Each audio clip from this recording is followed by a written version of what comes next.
StarWear has been such a long time thing. For those of you who've been around for a while, you probably remember back when there was talk that Chris Roberts, they asked, what is Chris working on? I'm pretty sure. Let's see.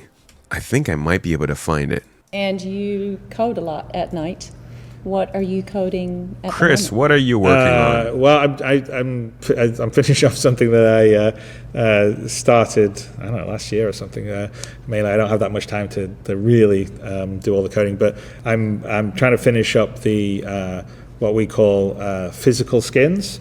So all our characters in the game, the physics that you determine whether you collide is defined. They're on the skeleton. So the skeleton has physical joint for like the arm and the hand and the head and the legs, but it's the same skeleton and the same sort of physics geometry for every actor in the game, whether you've got heavy bulky armor on or you're just wearing thin clothes. And actually most games are like this. In fact, a lot of games just have a symbol capsule that defines a character. But all our characters, when you see a helmet come on, or they put the armor on, or they put a jacket or shirt on, that's what's called the skin, which is just geometry that gets mapped to the joints of the skeleton, and then as the joints move around, the geometry deforms with it. The change is to enable the skins to have physics information embedded with them. So when you bring in the armor torso piece of a heavy armor, it actually brings in physics geometry that will define, that basically represents its shape. So as you put different things on, your physics shape and profile can change. And that's really important because This guy with his hands, man, when he's talking. on your physics shape and profile can change, and that's really important because that means for, first of all, better collision and hit detection. You could have a case right now where you have a big bulky helmet on, but the physics geometry is just the head size, and so a bullet could go look like it's hitting the helmet, but it doesn't actually hit the physics geometry. Well, we can change that now so the geometry is the same size as the helmet, and also it makes a big difference for things like physical interactions, like with cloth. So if I walk through sort of hanging dangly plastic, if I've got my proper shape, then it'll move out of the way where the visual render meshes, and the same for if I have a cloak on, it will now drape over me properly, because right now if we put a cloak on the back of a character with a normal skeleton and they had say a heavy armor on, the cloak would look like it's going through part of the heavy armor because the actual base Keep that in mind. skeleton physics geometry is smaller than the heavy skeleton. So you're saying you're making it more specific. Yes, it's essentially just making it more accurate. It's allowing for better simulation. It's necessary for cloth and hair simulation, so you can make sure that the hair is not going through what looks like the head, because the actual geometry for the physics geometry of the head is smaller than the actual render. Right, I understand. So I've been working on that for quite a while. It's been sort of something I've been doing in the background, it's almost ready to go in, and probably in not this release or the next one, but the one after that. So I don't know really what that turned into, and as you can see from Sandy's face, neither does she. He said it's going in within a few releases of this video, which was in 2021, and maybe it did. Maybe it's like some of the underlying technology needed for that kind of thing. But if we go to CitizenCon 2023, we will find another kind of example of this same thing. Here we go. So as mentioned yesterday by Chris Rain, our senior lead physics programmer, we support soft body tapered capsules, which are twice as fast as our ragdoll capsules. It's also key to solving one of the most important aspects of plausible cloth simulation, and that's mitigating the tunneling or the clipping that happens through a character. So that's the kind of stuff that he was talking about with putting on a cloak. So it's very, very difficult to solve with pendulums. So with all this tech in mind, we can do really complicated assets like the duster and the one I want to show you now.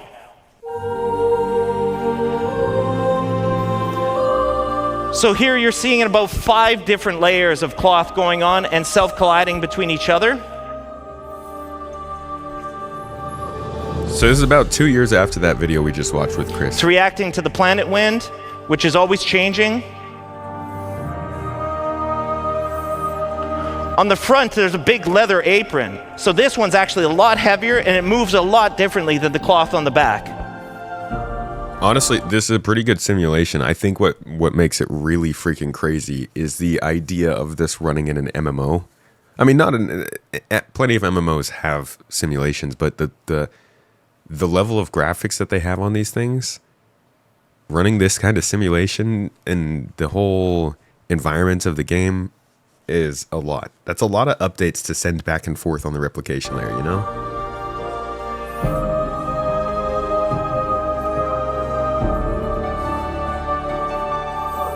So he's walking into the wind here.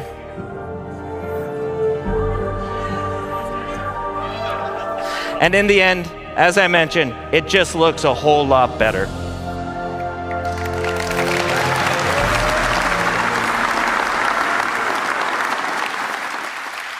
So with that, I want to hand you off to my friend, Andre Piers, who's going to talk about hair.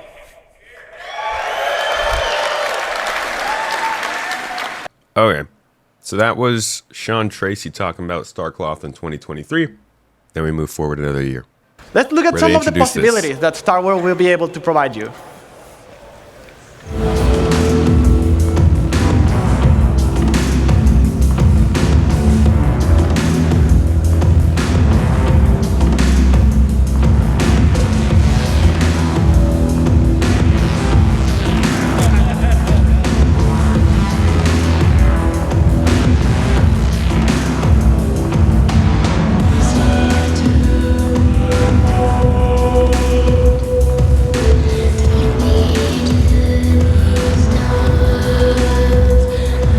I still think that was mocapped Chris dancing here.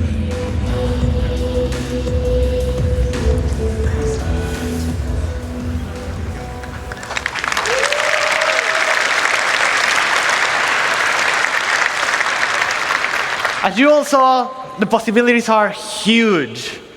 Like, have you ever wanted to put on a jacket on top of an undersuit? Yes. Yeah. How about an armor on top of a sleeveless shirt?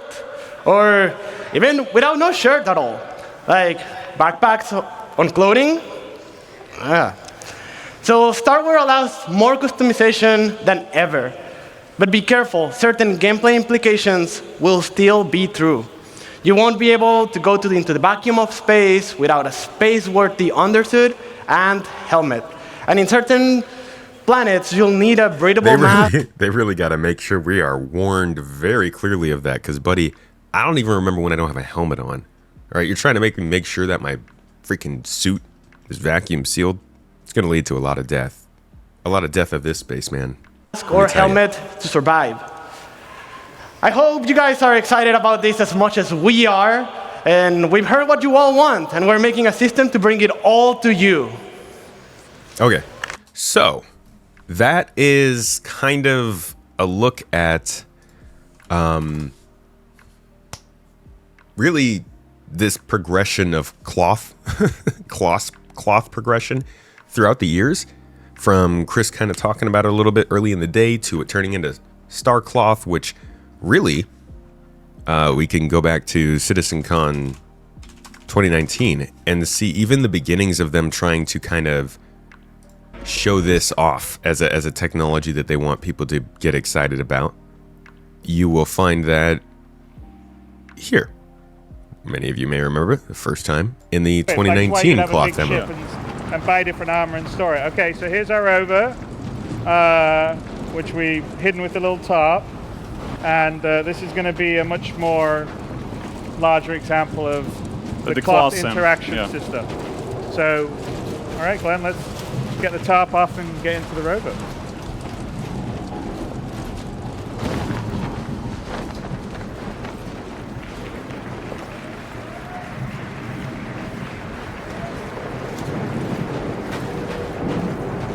Which, you know, this is still one of those things that people point out as like, hey, that still doesn't happen. And funny enough, you can actually go back even a year earlier to the previous CitizenCon, 2018, and find where they even started showing off that as one of the demos. And this is where you really need the self-collision.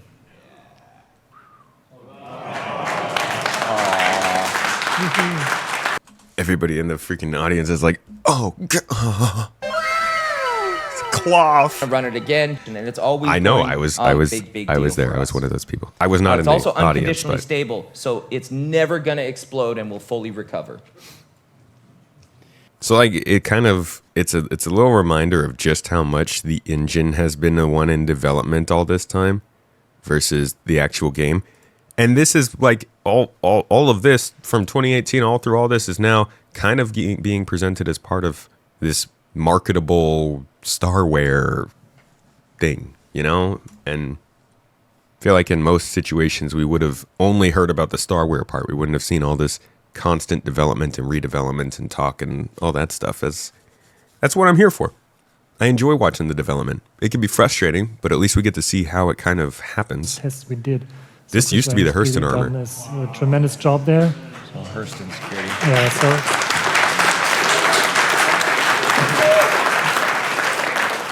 yes, so that is one of the Hurston security guards, I think, and yeah, it's just amazing how complex this stuff is, and it still looks like impeccable. It looks like, similar to like an offline cloth simulation, and ultimately with this system, what I'd like to do is like simulate as many objects as we can. Like currently, most of these more like dangling, free hanging cloth things are simulated. But there are other things like even if you have like trousers that aren't super tight, even if those have like a tiny amount of degree of freedom to move, then your entire animation will look more dynamic and more believable. And if we end up doing this on the entire body, I think we'll have really like amazing looking characters in the future. So what do you guys think? Bedsheet physics? They spent 7 years working on bedsheet physics. How you feel about that? It's actually funny because I'm covering all this and I don't know if this is going to be something at CitizenCon. I do think it would make sense. It's a important part of the whole simulation that they're running. It's an important part of the character's involvement in the game. And it's obviously important when it comes to armor. And if you look at all of the armors that they talk about in this video, from this utility armor to, I think this is the racing suit here, to this flight suit, to, I don't know if they've done this heavy armor yet. I don't think they have. But this armor is in there. This is the Geist armor. All of these things that they introduced in this video have made it into the game. So I do think naturally it's time for an update on this, but they haven't talked about it too much. Let me pull up my monthly reports stuff. Basically, I keep a thread where I save all of the monthly reports in memory. And it may or may not work. You know what? These freaking LLMs, they can kind of suck at this stuff. But, thank you. What I like to do is save all the monthly reports in this little thing. I used to do it in a document so I could Control F. Now I just try to save it in an LLM so I can call back to it when I need to. So we can ask, have there been any mentions of StarWear over the last year? And we'll see. It should pull from all of the monthly reports this year, and we'll see if there's any work that has been done on it. It's probably working in Squadron 42, but not in the MMO. Yeah. So a couple references. And you can actually go and find those monthly reports. Yeah, I don't know if it's going to show up. Like I said, they haven't really talked too much about it. Even if it wasn't a monthly report, it's been super quiet. And that's what I was... Yeah, it's not mentioned. See, that's what I mean. It's hallucinating. You can't trust it. But even if it was mentioned, this is what I mean by, like, they don't do anything with... They haven't been giving us any information this year, so it's really hard to even know what is or is not likely to get into the presentation. But that's that. That's StarWear. StarCloth. Clothwear. Cloth tech. Whatever you want to call it. Maybe it'll be there, maybe it won't.